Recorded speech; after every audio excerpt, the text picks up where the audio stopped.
আজকে আমরা ঢাকাকে যতটা আলো জলমল এবং আলোকিত দেখি, একটা সময় ঢাকার রাস্তাঘাট এতটা আলোকিত ছিল না।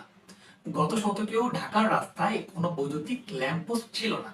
তখন ঢাকার বড় রাস্তার মোড়ে অথবা গলির মোড়ে টিম টিম করে জ্বলতো এক ধরনের কেরোসিনের বাতি, এবং সেই বাতিগুলো প্রতিদিন সন্ধ্যাবেলা জ্বালানো এবং প্রতিদিন সকালবেলা নিভানোর জন্য এক শ্রেণীর মানুষ কাজ করত, আর তাদেরকে বলা হতো বাতিওয়ালা।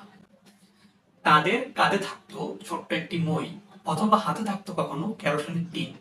প্রতিদিন সন্ধ্যাবেলা এসে মই দিয়ে ল্যাম্পপোস্টে উঠে তেল ঢেলে বাতি জ্বালানো এবং পরের দিন সকালে এসে সেটাকে নিভিয়ে দেওয়াই ছিল তাদের প্রতিদিনের কাজ। তবে আলোর জাদুঘর বাতিওয়ালাদের মাসিক বেতন ছিল খুবই কম। 1900 সালে ঢাকার পৌরসভার একটি রিপোর্ট থেকে জানা যায় তাদের মাসিক বেতন ছিল মাত্র 1 টাকা 7 আনা। ঢাকায় প্রথম বিদ্যুৎ ব্যবস্থার প্রবর্তন ঘটে নবাব আহসানউল্লাহর উদ্যোগে। তিনি তার তহবিল থেকে প্রায় 4 লক্ষ টাকা অর্থ সাহায্যের মাধ্যমে ঢাকায় বৈদ্যুতিক ব্যবস্থার প্রবর্তন করেন।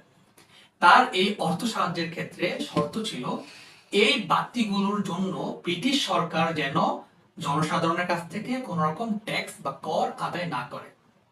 তারই প্রেক্ষিতে 1901 সালের 7 ডিসেম্বর আহসান মঞ্জিলে তৎকালীন গভর্নরের উপস্থিতিতে এক আড়ম্বরপূর্ণ অনুষ্ঠানের মাধ্যমে বিদ্যুৎ ব্যবস্থার যাত্রা শুরু হয়।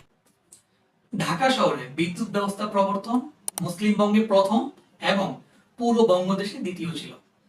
তার আগে কেবল দার্জিলিং এ বিদ্যুৎ ব্যবস্থার প্রচলন ছিল। 1901 সালে ঢাকায় বিদ্যুৎ প্রবর্তনের পর থেকে তা ধীরে ধীরে সম্প্রসারিত হতে থাকে এবং পাশাপাশি জ্বলতে থাকে কেরোসিনের বাতিও। এক রিপোর্ট থেকে জানা যায় 40-এর দশকেও ঢাকায় বাতিওয়ালাদের দেখা পাওয়া যেত। তখনও কোনো কোনো গলিতে জ্বলতো কেরোসিনের বাতি।